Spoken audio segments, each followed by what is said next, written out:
Hello বন্ধুরা, চলে এসেছি নতুন আরেকটা ভিডিও নিয়ে। সাথে থাকো, দেখতে থাকো। আর কেমন লাগলো অবশ্যই আমাকে জানিও। যদিও বা ভিডিওটা কিছুদিন আগেকার, কিন্তু আমার একটু শেয়ার করতে তোমাদের সাথে দেরি হয়ে গেল। তা চলো, তোমাদের কেমন লাগলো অবশ্যই কিন্তু আমাকে জানাবে। আর অনেকেই হয়তো জানো আমার বাড়ি বাতকুল্লাতে, আবার অনেকেই হয়তো জানো না। তা যারা জানো বা যারা জানো না সবার জন্যই বলছি, বাতকুল্লায় কিন্তু দুর্গাপুজো খুব সুন্দর হয়। ভীষণ সুন্দর সুন্দর প্যান্ডেল হয়। যদিও বা তোমাদেরকে জাস্ট এক্ষুনি দেখাবো, দেখো অলরেডি কাজ শুরু হয়ে গেছে। তা তোমরা কিন্তু অবশ্যই দুর্গাপুজোতে বাতকুল্লাতে এসো ঠাকুর দেখতে। আর যারা আসো তারা তো আসবেই, আর যারা আসো না তাদেরকেও বলছি তারাও এসো। এবার কিন্তু দারুণ পুজো হচ্ছে, খুব সুন্দর পুজো হচ্ছে এবার। আর অনেকেই আছে হয়তো মানে ওপরে, রাস্তার ওপরে যে প্যান্ডেলগুলো হয় সেইগুলোই দেখে চলে যায়, বাট ভেতরেরগুলো দেখতে পায় না। বাট একটু চেষ্টা করো ভেতরের যে পুজোগুলো হয় ওগুলো দেখার, দারুণ পুজো হচ্ছে। তা চলো, আমরা প্রায় পৌঁছেই গেছি। অন্নপ্রাশনের নিমন্ত্রণ ছিল, আমরা প্রায় পৌঁছে গেছি। আমার আসতে একটু দেরিও হয়ে গেছে, কারণ মেয়ে স্কুল থেকে এসেছে, তারপর যেহেতু এসেছি। এই দেখো, এই সোনাটার অন্নপ্রাশন ছিল। এই দেখো কি দুষ্টুমি করছিল, আমি তাই দেখছিলাম। ওর পিপির কোলে বসেছিল।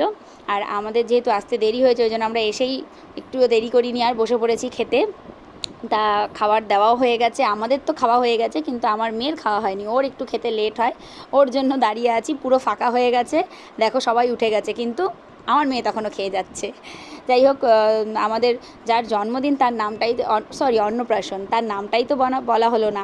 তার নাম হচ্ছে বিরাজ। তা সবাই ওকে একটু আশীর্বাদ করো, যাতে ও খুব ভালো থাকে, সুস্থ থাকে, আর অনেক বড় হতে পারে। তাই চলো, আমাদের তো খাওয়া দাওয়া কমপ্লিট, আর বাঙালি তো জানোই, খাওয়া হয়ে গেছে মানেই চলো এবার বাড়ি যাই। যদিও বা হালকা হালকা বৃষ্টি পড়ছিল, অনেকটাই লেট হয়ে গেছে আমাদের, যেতেও লেট হয়েছে, তাই খাওয়া খেতে খেতেও লেট হয়ে গেছে, ওই জন্য আমরা বেরিয়ে পড়েছি। খেয়ে উঠে আর বেশিক্ষণ টাইম বসিনি ওখানে। আর হালকা হালকা বৃষ্টি পড়ছিল বলে আরও তাড়াতাড়ি বেরিয়ে এলাম, যদি বৃষ্টি আরও জোরে আসে তখন আর পৌঁছাতে পারবো না, আবার বসে যেতে হবে। তা দেখতেই পাচ্ছ, মানে গাছ যেখানে যেখানে আছে সেই জায়গাগুলো শুকনো, আর যেখানে যেখানে গাছ নেই সেই জায়গাগুলো ভিজে ভিজে রয়েছে রাস্তার। তা যাই হোক, একটা জিনিস তোমাদেরকে দেখাবো, যেটা আমি বলেই আরও ভিডিওটা করেছি, সেটা হচ্ছে বাতকুল্লার যে পুজোর প্যান্ডেল। আমাদের এখানে কিন্তু প্যান্ডেল অনেক দিন আগে থেকে শুরু হয়ে যায়। জানি এখন সব জায়গায় শুরু হয়ে গেছে, কারণ আমার এই ভিডিওটা তো অনেক দিন আগেকার, আমি তোমাদের সাথে শেয়ার করে উঠতে পারিনি। তা দেখো তোমরা, খুব সুন্দর প্যান্ডেল করছে এবার, আর ভীষণ ভীষণ সুন্দর প্যান্ডেল হচ্ছে। আর পুজো তো বরাবরই বাতকুল্লায় ভালো হয়, তোমরা কিন্তু অবশ্যই এসো। তা তোমরাও দেখো একটু কত দূর প্যান্ডেলের কাজ হলো, তাই জন্যেই আমি তোমাদেরকে ভিডিওটা করে দেখালাম। অনেকেই হয়তো অনামির নাম শুনেছো, অনামি ক্লাব।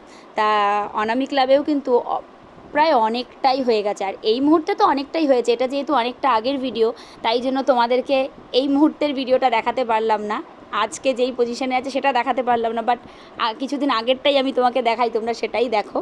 এই দেখো সামনেই অনামির প্যান্ডেল, দেখো বাদিকটাই করে অনামির প্যান্ডেল প্রায় হয়ে এসেছে দুর্গাপুজোর।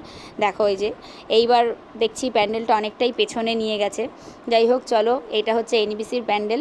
তোমাদের কেমন লাগলো ভিডিওটা অবশ্যই আমাকে জানিও। ঠিক আছে, চলো টাটা, বাই বাই।